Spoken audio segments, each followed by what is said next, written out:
Oh, okay. Um, we'll begin with prayer. Right. Gracious God, we thank you for this day, for the bright sunshine we have here in Harrisburg, the mild temperatures and the mild winter we've been having. We know that we do need the precipitation. We've gotten plenty of rain. We thank you for that.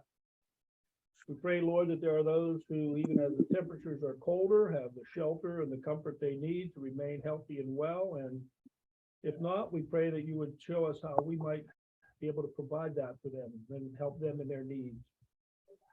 We thank you for those who are with us here today in person, for those who are joining us online. April's able to join us from halfway around the world. We give you thanks for that technology and the ways we're able to connect with one another these days that just a short time ago weren't possible.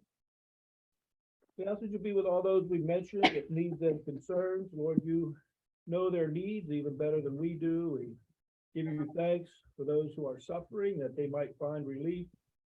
For those who are on their way to healing, that healing might continue and they be healthy and well quickly and able to do the things they enjoy. We ask, Lord, that you be with those around the world who are suffering in so many ways. The folks in Ukraine who are ravaged by war, we pray that somehow a peaceful situation might come there.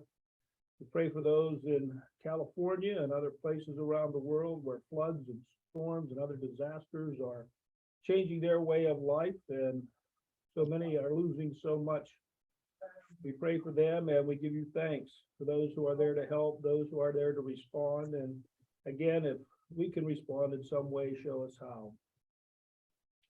We ask that you be with us today as we study your word. Help us to take it into our lives, to see what this word means to us and to share it with others wherever we go. In Jesus' name we pray. Amen. Yeah. California is really bad. Yeah. Oh my gosh. Yeah, the whole state's getting washed away out there. Yeah. Well, Yeah, can you hear me? yes, we can hear you, but we can't see you. Oh. You're like the voice of God coming from somewhere.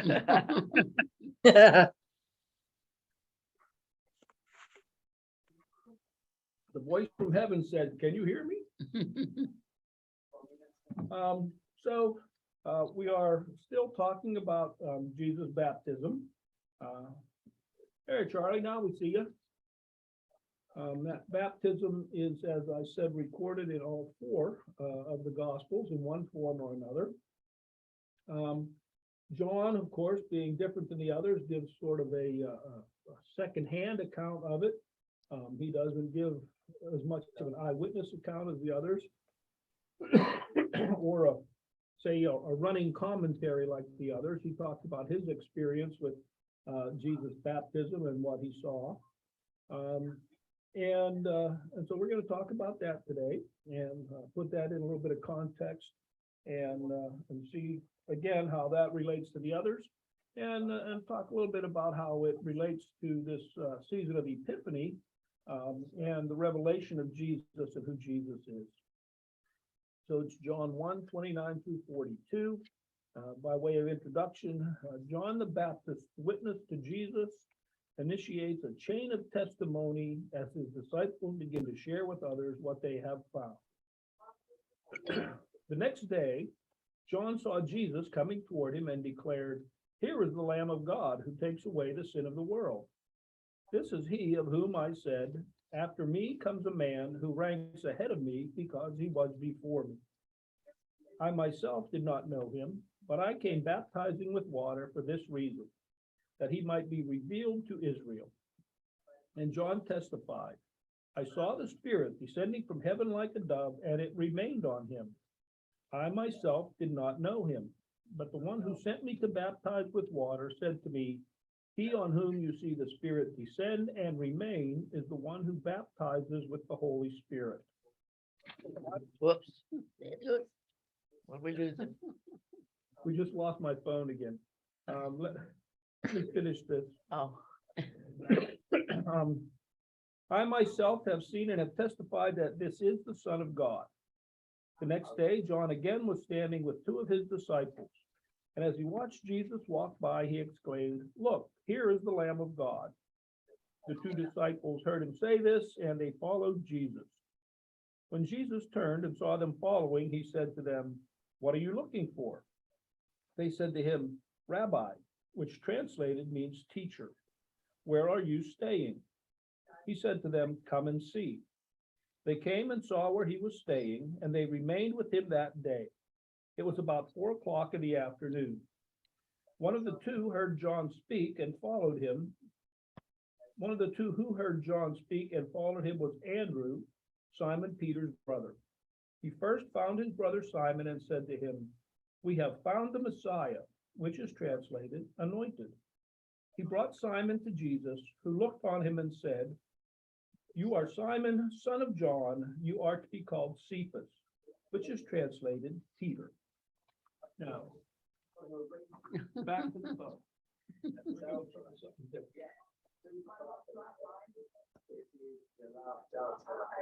you don't want to- you don't want to- Oh, well. Still you want another one? I do, because I had to fast, so I'm starving. Oh, yeah. Fasting blood work. I know the feeling. I came yesterday from Blackburg. Yeah. My banana and my Dr. Atkins packed. Oh,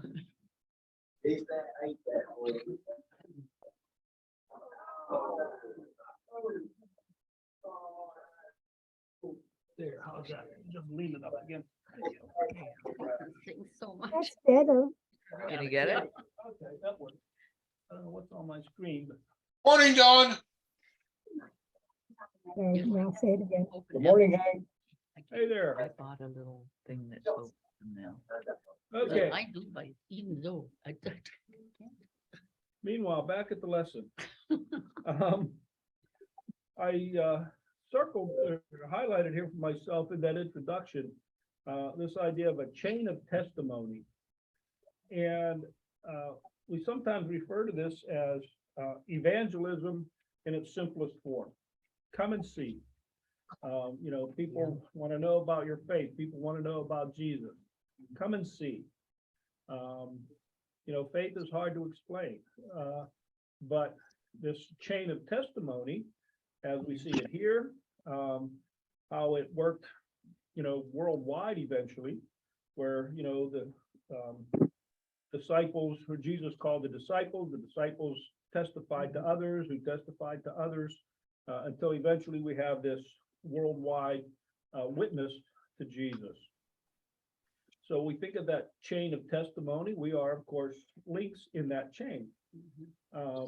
We as individuals are links. We as different churches are bigger links.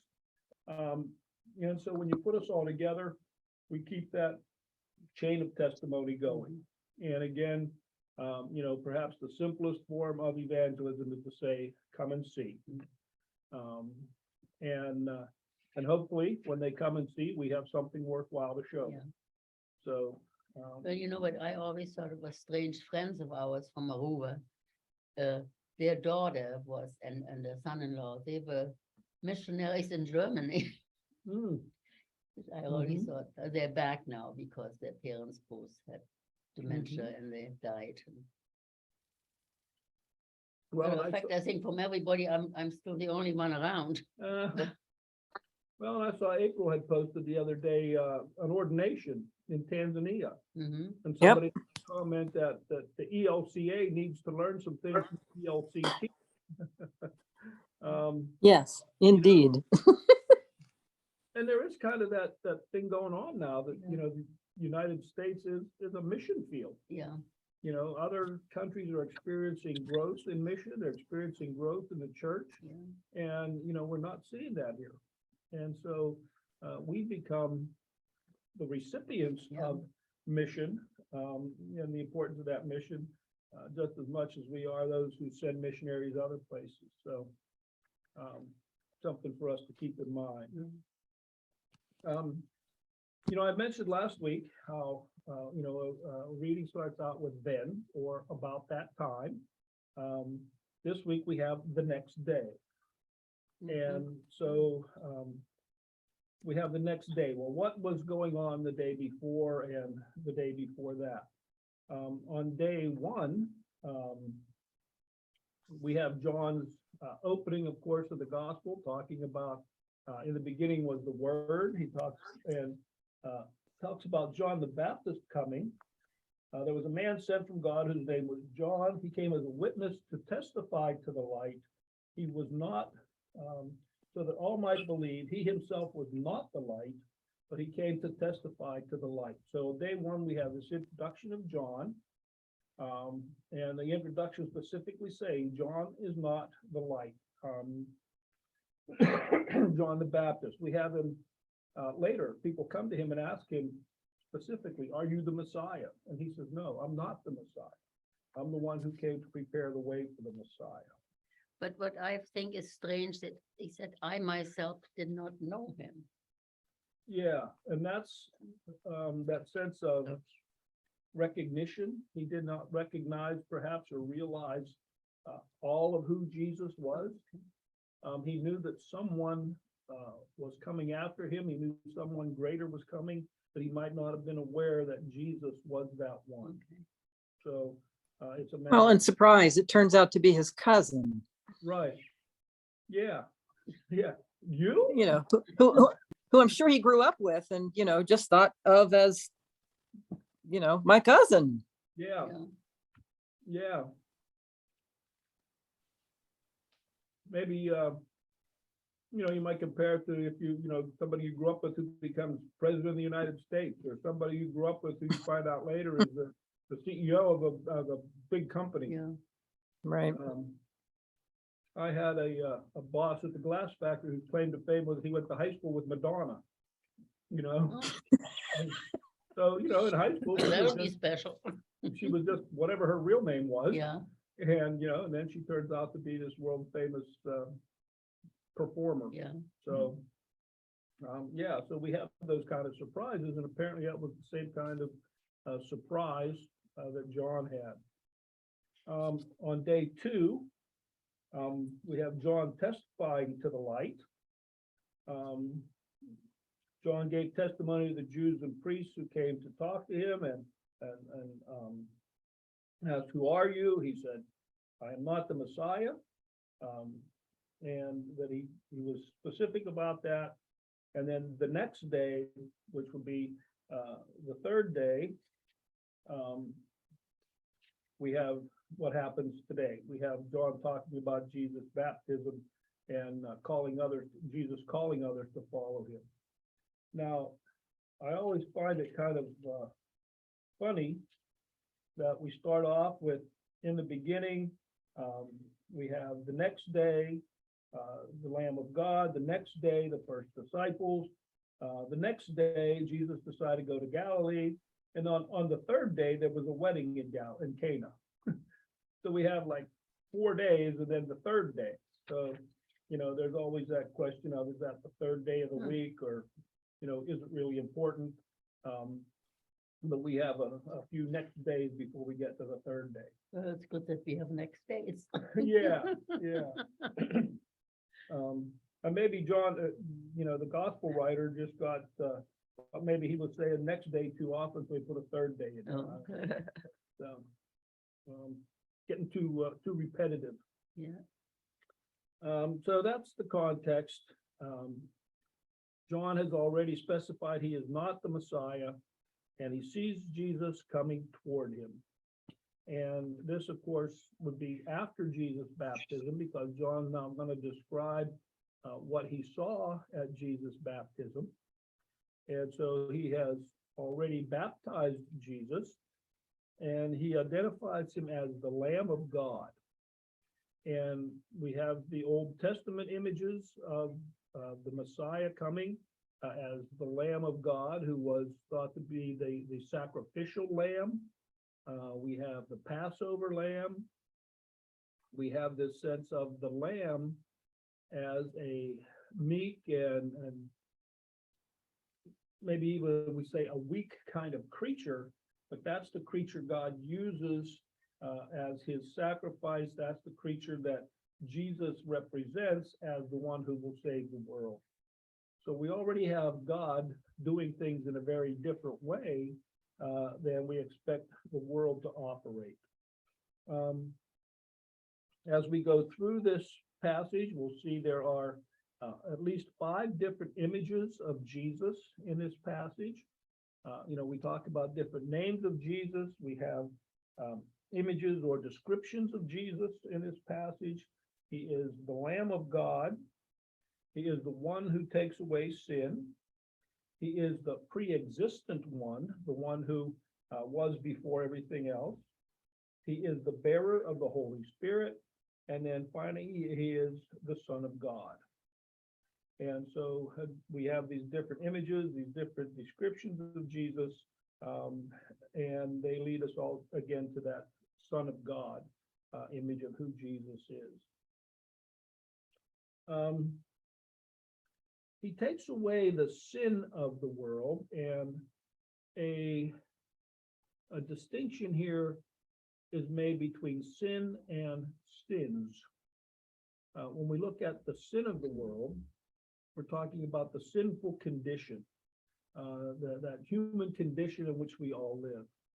If we talk about sins in the plural, it's most often is individual acts of sin, or individual sins. So, Jesus came to die for the sin, to take away the sin of the world, is that sinful condition. We all have our sins, individual, forgiven. So that's just a little bit of a distinction there in language. And sin is often thought of as a broken relationship with God. Sin is something that comes between us and God. It spoils our relationship with God. And so in taking away the sin of the world, Jesus will renew that relationship. When we talk about being justified, that justification is being returned to a right relationship.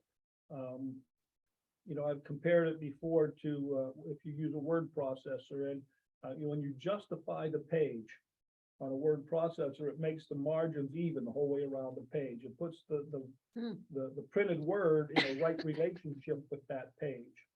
And, it does that automatically. So it's justified. It's put in that right relationship. And so that's what Jesus comes to take away that sin, to justify our relationship, restore our broken relationship with God. And note again, it says to take away the sin of the world. In John 3:16, God gave his only beloved, God so loved the world that he gave his only beloved son. There is no exclusions here. And, often we want to be exclusive about who is saved. We talk about faith, making our salvation effective, but none of us has a monopoly on salvation. There is no one church, no one denomination that has a monopoly on salvation. So we You need should tell that to the different churches that think they have monopoly. Well, that's right, and so many churches think they do. I kind of like when we did the series on how Lutherans interpret the Bible, Mark Allen Powell, he makes a statement, something to the effect of, I don't believe that the Lutheran interpretation is the only way, but I think it's the best way. Oh, okay, well, that's good. And again, that's I think why Yeah. I'm in the Lutheran Church. I found the Lutheran interpretation, especially justification by grace, so much more meaningful, so much, just grace-filled than what I grew up with, basically works righteousness. You have to earn it. You have to be good enough. And I just never felt like I was that good. So I think that goes a long way. And a lot of people, I think, need to hear that, that it is by grace, not works. So, but it is, he came to take away the sin of the world, not just the sin of Lutherans or the sin of Catholics or, for all we know, even the sin of Christians, That's all, that's God's judgment, not ours. And this is he of whom I said, and we go back to the beginning, to John's testimony, verses 26 to 27, in his gospel here. After me comes the one who ranks ahead of me because he was before me. Kind of a riddle, right? Sounds like a little bit of a riddle. But, he talks about after me in time. John is already on the scene. John is there. John is preaching. Jesus then comes along a little later. So he comes after him. We talked about how some even believe that Jesus might have been one of John's disciples. And that kind of plays a role in him coming after him. And again, he ranks ahead of me. Because he was before me, and we have that pre-existence in the beginning of John's gospel. In the beginning was the Word was with God, the Word was God, was in the beginning with God. So when John says he came before me, Jesus came before any of us or anything. Jesus was with God and was God before anything else existed. So that, of course, is one of the things that puts Jesus ahead of John, that makes Jesus greater than John, is that Jesus is pre-existent. So John's ministry may have come first, but Jesus' ministry is greater. Jesus is more important. Jesus' ministry is greater. Jesus' ministry will accomplish things that John's ministry never could, which is, of course, salvation. So that's why, he could say, he comes after me, comes a man who ranks ahead of me because he was before me. John saying, before I was born, he was. Jesus was already here. Jesus has the greater ministry. I myself did not know him, did not recognize him. And again, we have that sense of, sure, he may know Jesus as his cousin. He may know Jesus, in the human sense, but he may not have recognized Jesus yet as the Messiah. And so part of the idea of baptism is that revelation, that epiphany of Jesus as the Son of God. And John the Baptist receives that recognition at the same time everybody else does. So he did not know Jesus as the Messiah, though he may have known him personally as a member of the family. But the reason John came baptizing, and this is sort of we might say a God-sent mission, perhaps even a mission that John didn't realize when he started it. God sent him to baptize so that Jesus might come and be baptized by him and be revealed by God to Israel as the Messiah. So does that make sense? John says, the reason I was here, and in a sense, the reason God put me here, was so that Jesus would come here to be baptized by me, and through that baptism be revealed as the Son of God. Yeah, makes sense. Okay? So, again, and this is also one of the things that makes John's gospel different than the others. John uses sometimes almost cryptic language. He uses a lot of words that have more than one meaning or could be interpreted more than one way. A lot of words, when we say, does he mean this or that? The answer is both. That he wants us to see the double entendre in his words and play with those ideas and see how how one word, one specific meaning just isn't enough to describe what he wants to say. about Jesus or about his ministry. And so he uses these words with deeper meanings, with multiple meanings. So the reason John came was so that Jesus might be revealed to Israel. And John testified. Now, the word here is martyrio or martyrio, where we get our word martyr from. A martyr, of course, is a witness who gives up their life. And a comment from Brian Stoffergen. This points to the importance of this idea of witnessing in John's gospel, the importance of the idea of bearing testimony. He says this verb occurs once in Matthew, once in Luke, never in Mark, and 31 times in John, 5 times in chapter 1, and then throughout the gospel. And then similar statistics for the noun witness is 3 times in Mark, once in Luke, none in Matthew, and 14 times in John. So John really has this emphasis on bearing witness, on being a witness. And even at the end of John's gospel, he states the purpose of this book. Jesus did many other things that aren't recorded in this book, but these are recorded so that you may believe. And through believing, come to have life in his name. So, John is really the evangelical, maybe the most evangelical of the Gospels. I have a question.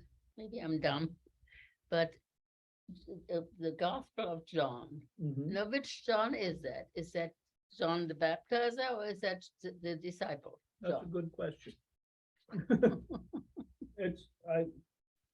I always thought it was a disciple, the favorite, Jesus' favorite disciple. Let me read you what the HarperCollins Study Bible has to say. Okay, I defer to the authorities on this. all right. A tradition going back to the 2nd century identifies the author of this gospel as John, the son of Zebedee, one of Jesus' disciples. Since the book also speaks of a disciple whom Jesus loved and seems to connect him with its writing, this beloved disciple has often been identified with John.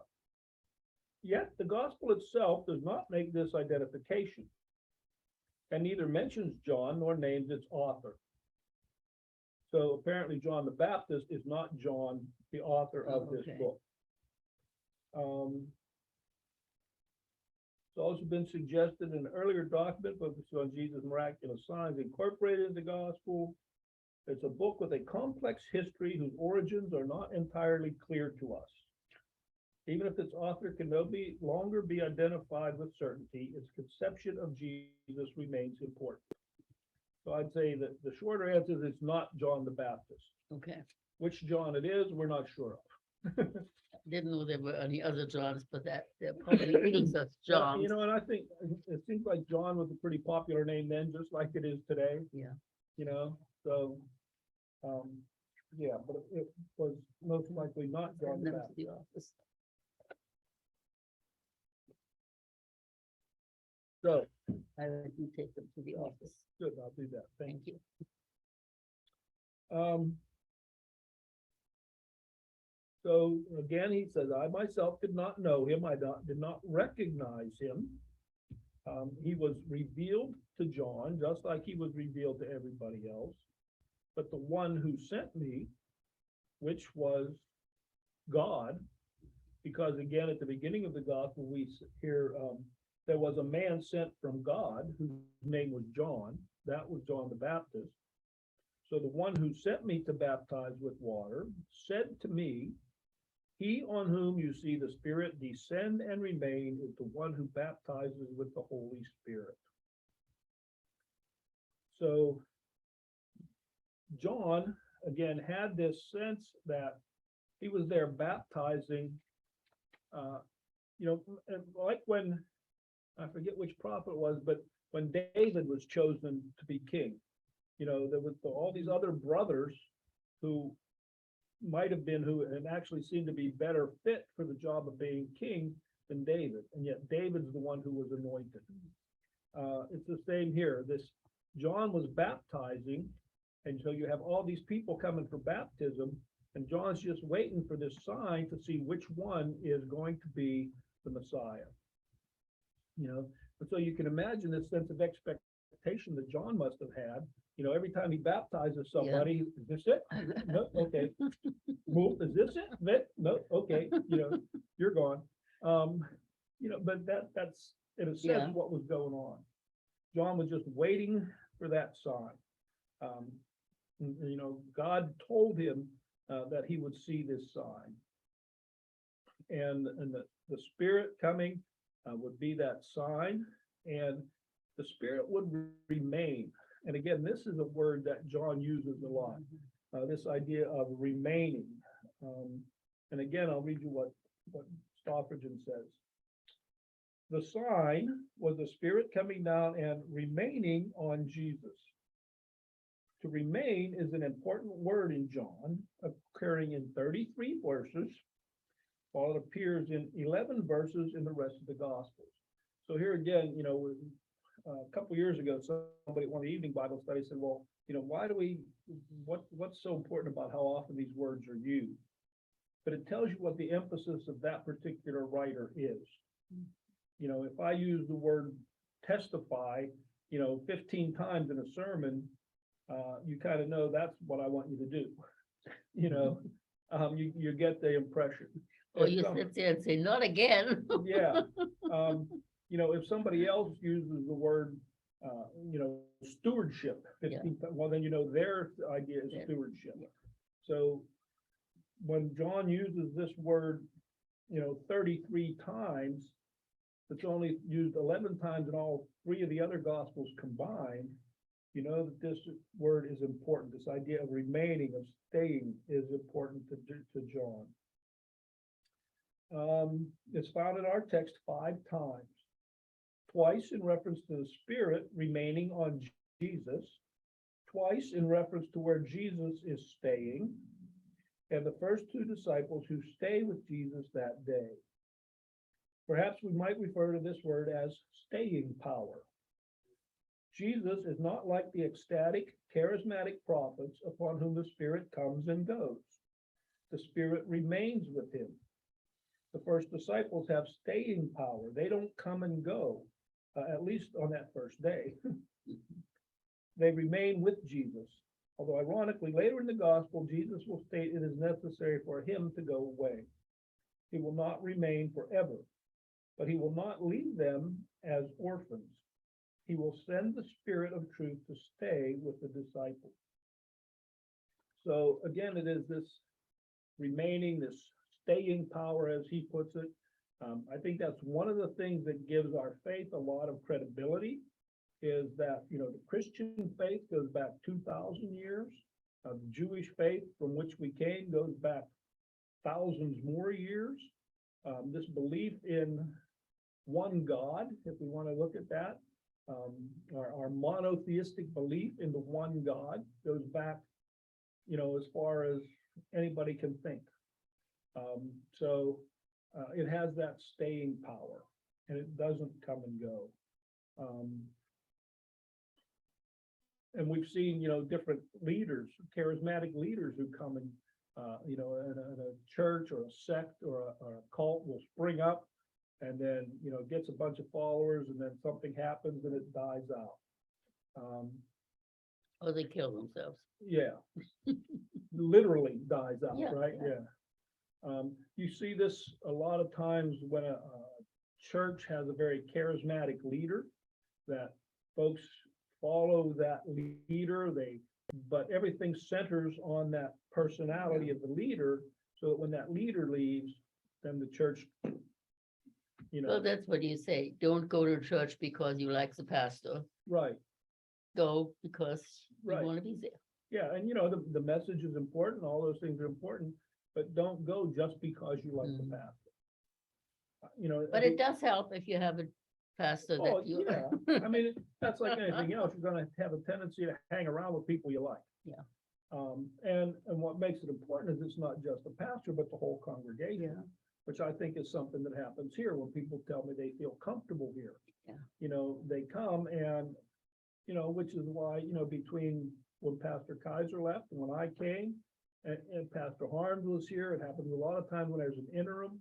That's the time when people might go and look other places.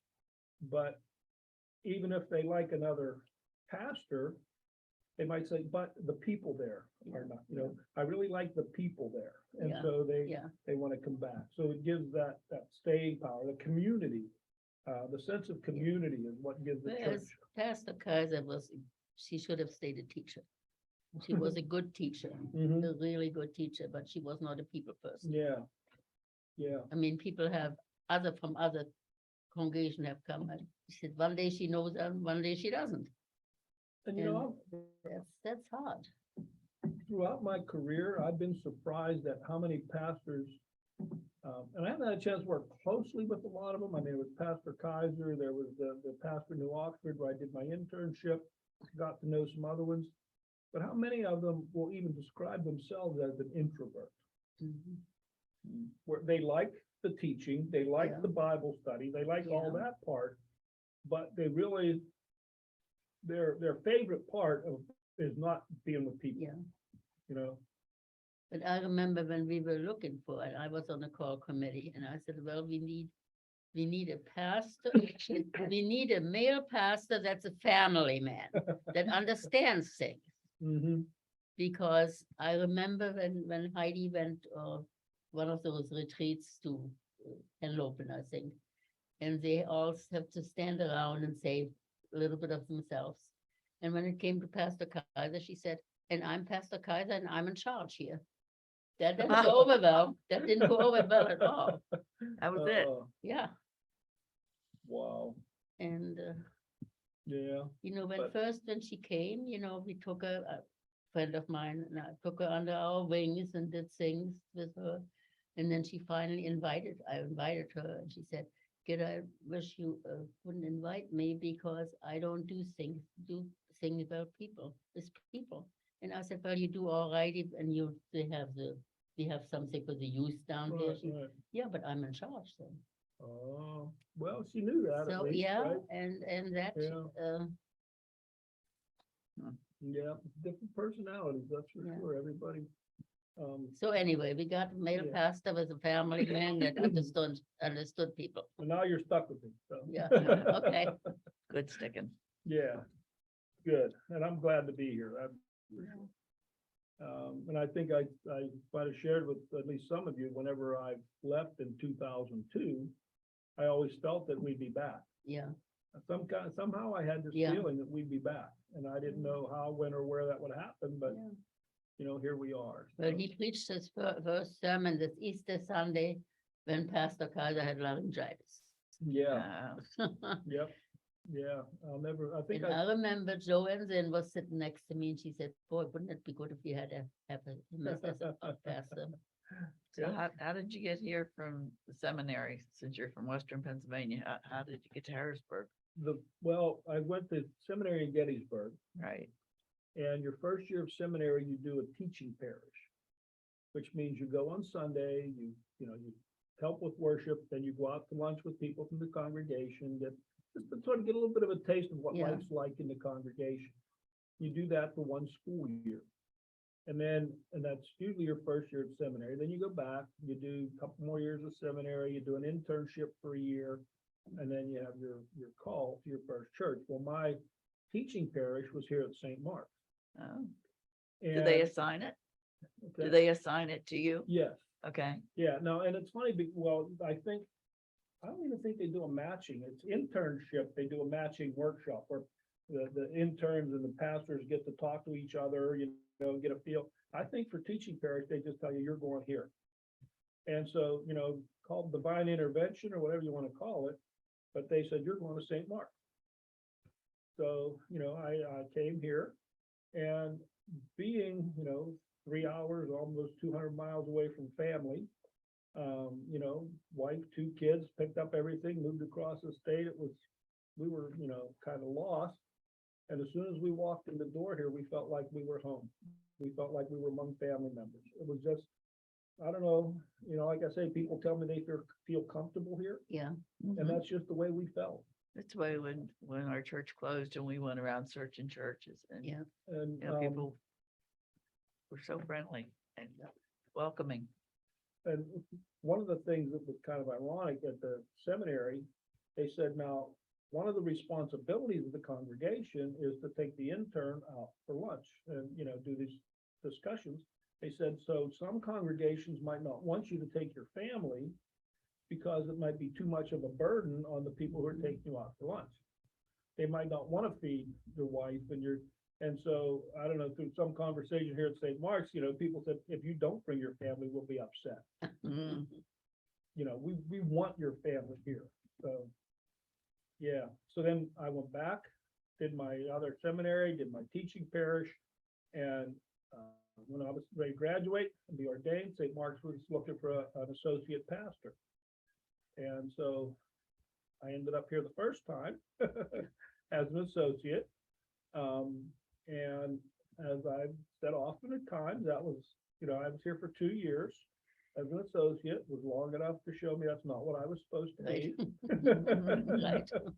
That God had other plans for me. Now, was that under the Reverend Kaiser? Pastor Kaiser, yeah, she was Okay. Okay. senior pastor, I was associate, and then, and she had been here for almost 20 years at that point. Yeah, because I think she came here in 1982. Oh, yeah. Wow. Yeah, so she had been here for a long time at that point. And then there was an opening back in Latrobe. Well, I'm kind of getting way off track as far as Bible study, but people might be interested in my Yeah, story. yeah. Mary and I talked, we said, you know what, this just isn't what I'm Yeah. supposed to be doing. And maybe we can go back home. And, Mary came with a big family. She missed her family a lot and stuff. Maybe we could go back home. So Carol Hendricks was the bishop then of Lower Susquehanna Synod. And Marion and I met with her and told her the situation. And she said, well, she said, and we kind of had, we weren't going to move till Sarah graduated from high school, which was in 2002. So that was, a year or more from when we talked to Bishop Hendricks. So Bishop Hendricks said, no, Sarah must graduate in 2003, because Bishop Hendricks said, well, I understand. She said, you have my blessing. And while you're waiting to be ready to move, get in touch with the bishop in southwestern Pennsylvania, who I knew pretty well, and tell him that you're going to be looking for something in a year or so, and he can keep his eye open. When I talked to him, he said, well, there's an opening right now in Latrobe. And that's where you're from. Right. I was from Greensburg, right next Yeah. to Latrobe. Marion was from Latrobe. And I knew the congregation because some of Marion's family belonged to that church. And he said, and I said, well, let me talk to Marion about this. Well, then what ended up happening was I went to Latrobe for a year while Marion and Sarah stayed in Gettysburg. And so, like on a Saturday, I'd come out to Gettysburg to see her. And then the following week, she'd come on Sunday. She'd leave Gettysburg at 7, get to church at 10. After church, we'd have lunch together. And then she'd drive back home Sunday evening to be home by 5 o'clock when Sarah got off work. Wow. So we did that for a year, and then they moved to Latrobe with me. And then in 2007, we came back. Yeah, because that's when I heard Pastor Kaiser had left. And so I met with Bishop Hendricks and some of her staff. Well, wasn't Pastor Kaiser actually supposed to leave when you left Well, first time? no, that was when she was here with Pastor Fitch. Oh, because I remember she was supposed to leave and she didn't, They were both supposed to leave at the same Yeah. time. and she And, stayed. but what they did was had another call vote for her, that was voted for her to stay. Actually, officially, she left and came back, but it all pretty much happened on the same day. Mm. And a lot of people thought whenever I came that she would just, after a year or so, retire or go somewhere else and Yeah, just she leave me didn't. here by That's when myself. she didn't. And so she decided, she wasn't leaving, but, so then I found out, and so Bishop Hendricks says, go in the call process, put your name in like everybody else. So I did and went through the whole deal, and here I am. I remember I was in rehab, in Messiah, and I called them and I said, and your wife in the background said, we consider it or whatever, you Yeah. know? But you said it was already in the making. Yeah, we were already working on it, and I guess they'd gotten a number of calls at the Synod office wanting to know if I could come back. Yeah, That has to So, make you so feel that good. made me feel Yeah. good, yeah. So that made me feel real good, so we got to come so back. how long have you been here now? It'll be 16 years in June, Good. yeah. 16 years in June, so. Yeah, and it was funny when I came, of course, my first sermon after I came back. Well, first of all, the day we had the call vote, you do a meet and greet the night before, then you do a call sermon, and there's a vote. So when we had the vote, there were 3 no votes, Really?